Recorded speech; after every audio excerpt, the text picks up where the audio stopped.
All right, welcome back to another week here of Shameful Locks. My name is Gabriel Costa here with my associate here, Mr. Blake Profio. We are here to discuss a little bit of recapping for NFL Week 4. We got our picks. Some of us did all right, some of us did not all right. And then we're going to go ahead and give our picks for Week 5.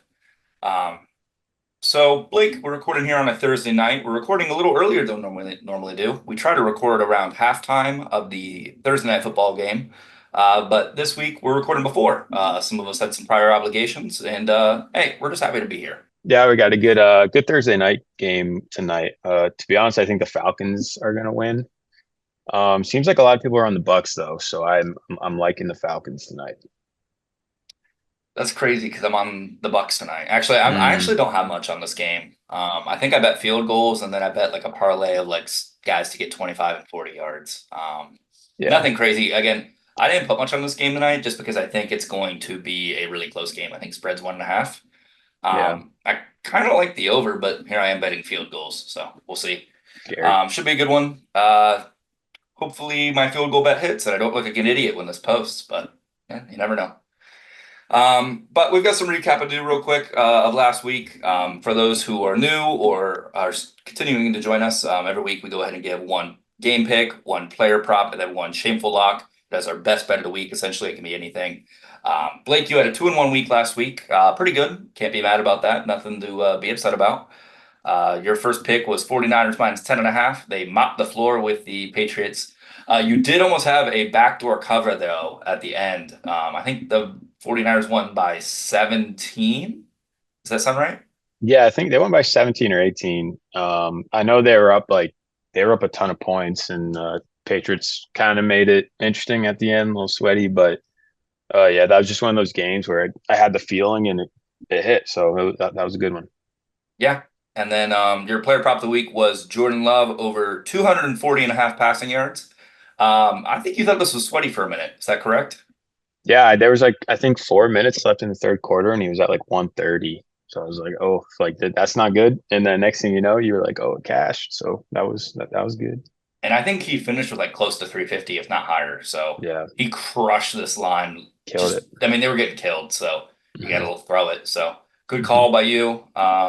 Not so good call here on your shameful lock of the week, which was Najee Harris over 64.5 rushing yards.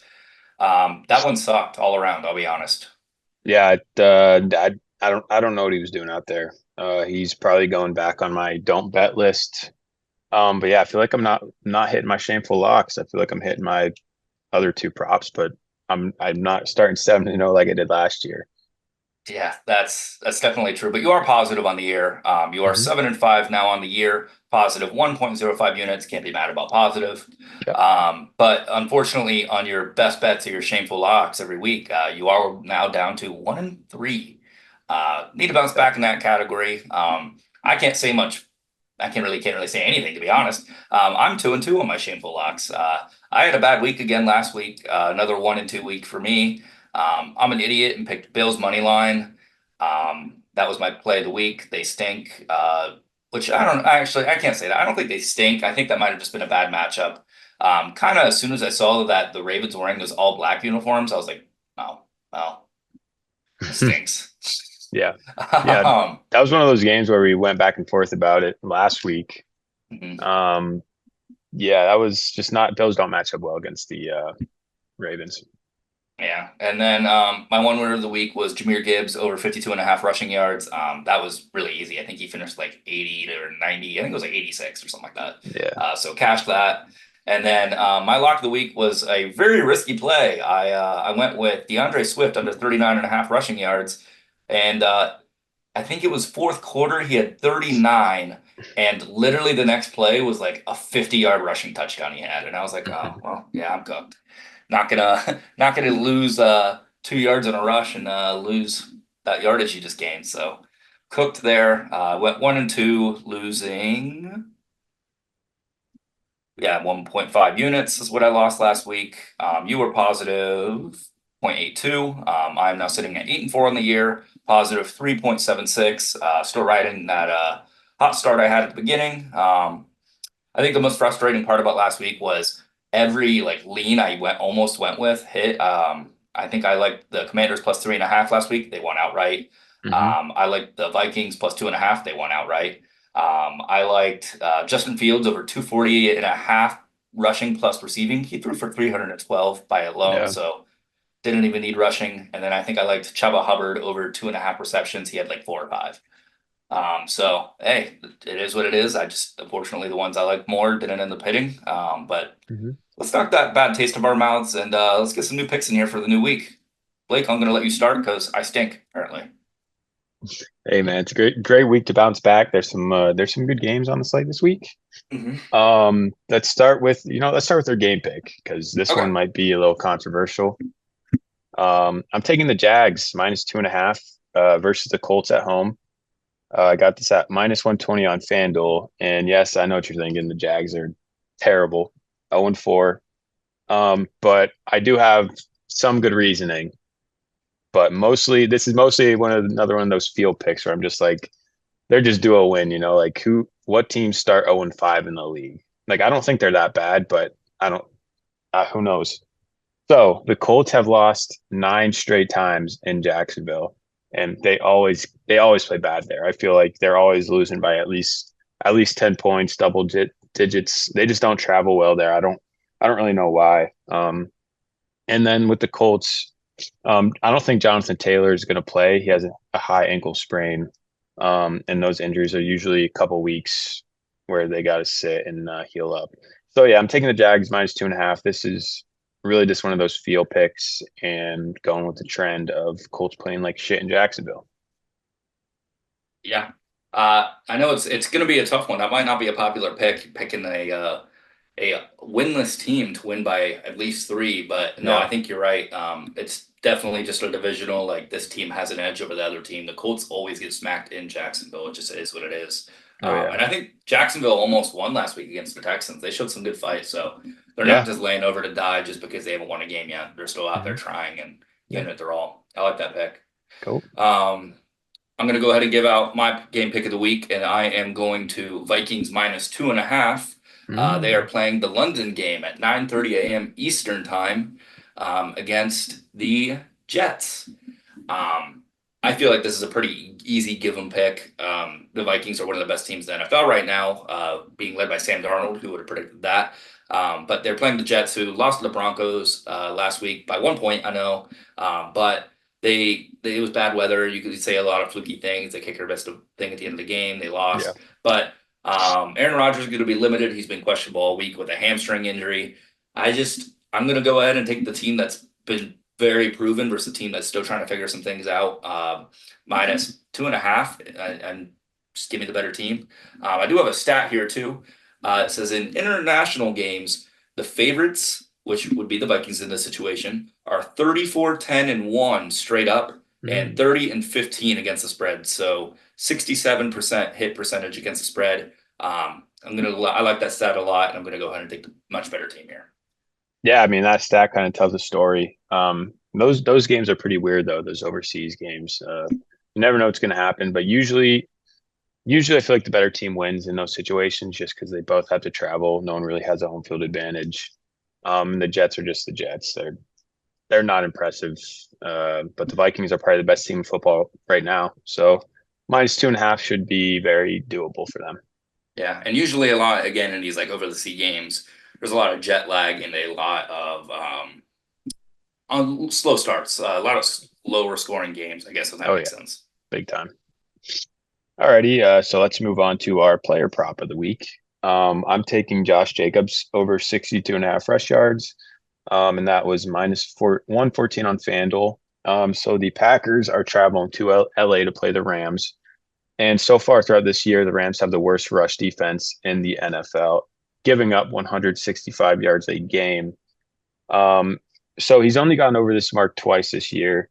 But when he was playing the Colts, who also have, I think they're the second to worst rush defense in the league, he rushed the ball for 32 times for 151 yards. So hopefully there's some similarities there between that and they run the crap out of the ball because they are on the road and they're going to want to control the game. And the best way to do that is running the ball. And then Green Bay's O line, they're pretty good. Like they're a solid group up there. and they got Jordan Love back, so the Rams are gonna have to respect the pass at least. So Josh Jacobs 60 over 62 and a half rush yards. Yeah, seemed kind of low, and saw the sign and took it immediately. Yeah, and Josh Jacobs has been getting a lot of carries. I don't think he's had the super most productive year so far. Hmm. But hey, anyone could run it against the Rams. DeAndre Yeah, Swift just did it last week. yeah, exactly. Who Yeah, they're we were terrible. super low on. So yeah, I think it's a good pick. I'd like him to get active. One thing that is kind of weird, I saw a stat. Apparently, he's like, I think he's one of the players in the league who has the most touches, but no touchdowns yet. Really, Yeah, I think he's like at 81 touches on the year or something like that. No touchdowns. that's surprising. I know. Well, they've been losing a lot of games, or I guess Malik Willis for 2 games, so Yeah, he kind I of think ran he the scored a couple ball. rush touchdowns too, Yeah, at least one.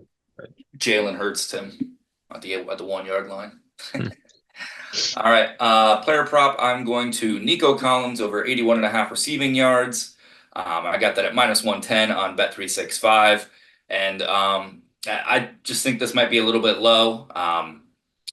Texans are playing against the Bills. I know the Bills have a decent secondary, but they got blown out last week. I think it might be a little bit of a get right game. So I think that the Texans may be trailing. I expect this to be a higher scoring game, both respectably good offenses, good teams overall. But Nico Collins has been built different this year. Through 4 games, he is averaging. I don't have an average, never mind. But either way, Yeah, he's week 1 he had 117 receiving yards. Week 2 he had 135. Week 3 against the Vikings, he had 86, and then that last week against Jacksonville, he had 151. So his average wow. is significantly higher than this 81 and a half mark. Oh yeah, He's he's killing it. cleared this in every single game. Why would he stop now? Probably just because I bet on him. But like I said, he's done this in every game that he's played in this year, and he's easily CJ Stroud's favorite target. He's had at least 10 targets in 3 of the 4 games so far, so he gets plenty of chances. Let's go ahead and give me Nico Collins over 81 and a half receiving. Yeah, I do like that for two reasons. One, he's leading the NFL in receiving yards, which is kind of just like, it's hard to do. It's not easy. And then two, the Bills' rush defense got murdered last week by the Ravens. So, this week in practice, the big emphasis is going to be rush defense and stopping the run. So hopefully they're not thinking as much about the pass, and Stroud kind of throws it all over him with Nico. So Our analytics team did go ahead and give us the average per game, and it's 122 yards per game he's averaging right now. So yeah, he's been popping off. that's amazing. That is insane. Nico Collins, man. I've always been kind of a naysayer on him, I'll be honest, but hey, he's been proving me wrong. Him and Stroud, man, they got a connection. Would you say 122, right? So is he on pace to no, He is he's on on pace pace for for 2,000. 2K. 2K. Yes, I Oh, did see a stat about that the other day. So yeah, he's been he's nuts, getting there. which is crazy to think because they have so many good weapons on that team, like Yeah, Diggs and Dell. But I mean, he's just clear cut above he's the Stroud's favorite guy. target. He's him. And I don't think the Texans have a great run game either. I don't. I No, think they Gabe suck. is a game time decision, and without him, they haven't done They anything suck. on the ground really. Terrible. So great spot for him here. All right, let's move on to our shameful lock portion. Best bet of the week. Need it this Hope week. hopefully we win these. I'm 1-3. No, I'm not helping you guys out. Not doing you any favors. So this is the pick though. Joe Burrow over 252 and a half pass yards. Got this at minus 114 on FanDuel, and they are playing at home against the Ravens. The Ravens have the number 29th ranked pass defense in the NFL, and they have the number one ranked rush defense in the NFL. So what does that mean? They stop the run, but they can't stop the pass. Um, Joe Burrow usually plays pretty well against the Ravens. He averages 268 pass yards a game versus them. And at home, he averages 297 pass yards a game. I think since he's going to try to throw the ball over this Baltimore Ravens defense, Ravens, them, they're going to stop the run always. And I think the Bengals are the more desperate team right now, so they're going to do whatever it takes to win. And I think Joe Burrow has the weapons to do it. Jamar Chase. I don't know if T Higgins is playing, but they've had a couple other guys step up in his absence. So T Higgins is playing, so I think he that is should be good playing. for you. Okay, Yeah, yeah, he it's should be better. playing. So. Yeah, I thought Um, this line was pretty low considering his averages against the Ravens and at home. So hopefully it's I like that one. That game has the highest over under of the week, I think at 50.5. mm, I hmm, think that's a really good sign for you there. And I kind of expect the Ravens to win. I think they're favored by 2.5. probably. Um, Yeah. but yeah, I mean, if you're again, I think we always preach we love to take quarterbacks in a passing situation, especially when they're probably going to be losing, specifically for like over yards and touchdowns and stuff like that. I really like this. I'm probably going to tail this one. Hmm. Hopefully you get back in the winning column for your best bet. Need But it. while you do that, I'm going to go ahead and do this too. I'm going to go for mine. And I'm going to be honest. I'm getting cute again. I hopefully I'm not overthinking this one. I definitely got cute last week with the DeAndre Swift one. If I don't, I'll go back to running the ball. All right, I'll stop with the trick plays. But I'm going to Gardner Minshew under 32.5 for his longest completion of the day. Gardner Minshew and the Raiders are going on to take on the Broncos. And the Broncos might not be a great football team on paper, but one thing they're really good at is their secondary is nuts this year. I think they have only allowed two passes this entire season over 30 yards. Uh, Hmm. and also, especially with Minshew getting rid of, or not him specifically, but the Raiders are getting rid of Devontae Adams, or at least he's not playing this week. It's going to be Jacoby Myers, Brock Bowers, and some running backs. Hmm. Maybe a Trey Tucker. Just hopefully they don't take one deep. But I don't think that the stat I have here is that the Broncos have not allowed a pass of 30 or more yards in the last 3 weeks. I think they allowed two in week one against the Seahawks, who they ended up losing to. But no, ever since the Interesting. week one, they have been really locking it down on the secondary. Steelers did Hmm. not have one. They did, and then it got called Yeah. back naturally. They Penalty. had Yeah. like two. So hopefully, if there is one deep for Minshew, gets called back. But last week against the Jets, not really a lot of throwing in that game because of the gross weather. And then 2 weeks ago, they beat the crap out of the Buccaneers, and the Buccaneers couldn't get anything going. And then the week before that, Steelers, like we just said, nothing going there. Those are all teams that have decent wide receivers and quarterbacks, I would argue too. So Wilson, Rogers, Mike Evans, Chris Godwin, Yeah. Baker, and then Steelers with George Pickens. So I know I'm getting cute here, but I really like this line. I wrote a similar line like this last week with Rogers and the Broncos, and I'm thinking I'm going to try it again. I'm going to go for it. Yeah, man. I mean, kudos to you. Unders are scary. Generally, I'm scared to take unders because they usually screw me. But yeah, the Broncos defense has quietly been one of the better defenses in the league the past what 3 weeks. Hmm. Obviously they have pass retain top three corner in the league. But yeah, they're getting to the quarterback a little bit. They're making it hard for the offense to get anything going. So yeah, it's definitely that'll be an interesting game. I have no idea who's going to win that game. Yeah, I think that's the lowest over under of the week at 35.5. Yeah, I was just thinking about that.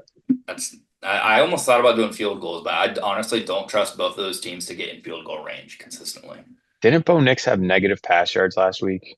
At halftime, he had -7, but he ended up turning it on a little Okay, bit. I don't know what he finished with, but I know he threw for a probably like touchdown. 32 or something.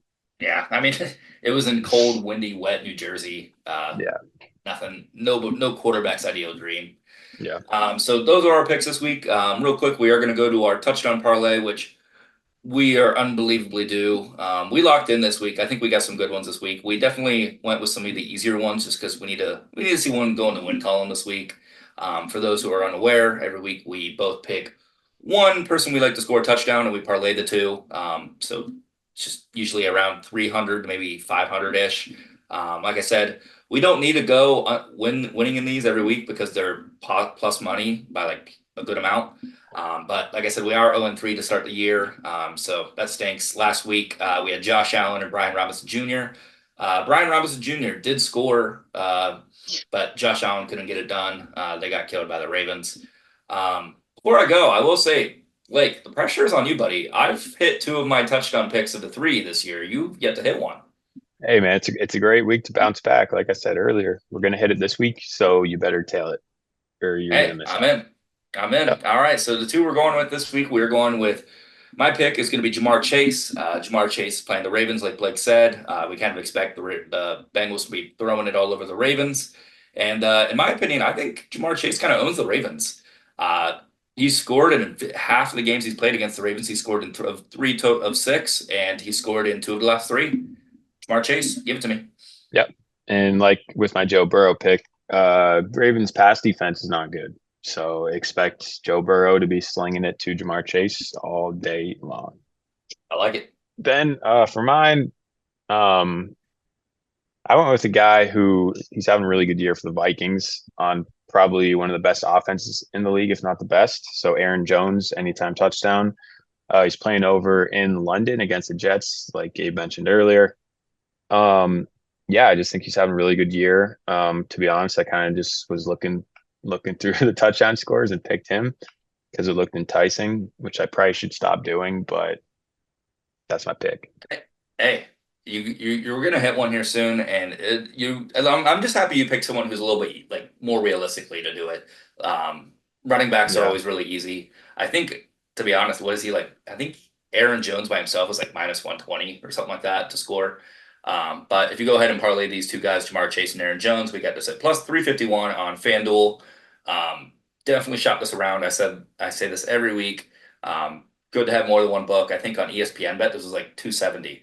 But yeah, getting this at 351, again, small units, $10, $25 on this, like you do every week, as we recommend that you do every week. Stay consistent, and I think at the end of the year we'll be a little bit positive on this. Hey, if we okay, win this one, it's plus 351. We're only down $30 if you bet $10 every time. yep. So we're positive if we hit this one by at least $5. So we're right back in the thick of it if we hit this one. We're due, man. We're due, overdue. That's how Yeah, you want to, if you like saying that. So I do. All right, that'll wrap us up here for week five of NFL picks. Hopefully, we can maybe I think we're due to get Supreme Leader on an episode here soon. yeah, Um, definitely, definitely. he needs to make an appearance. His season long picks, two of them are already looking very poor. Um, so he needs to come up and he needs to get some of those units back because Yeah, Will he Levis does. might get benched. Brown's win total is now at 5.5. He told us over 8.5. Not looking good there. But Yeah, yeah, when he comes back, hopefully maybe we can do a little recap, get him in here, get some good conversations going. It's nice to see him every once in a while, you know? yeah, definitely. All right, cool. That'll wrap us up. Hopefully we can get some W's this week. But need it.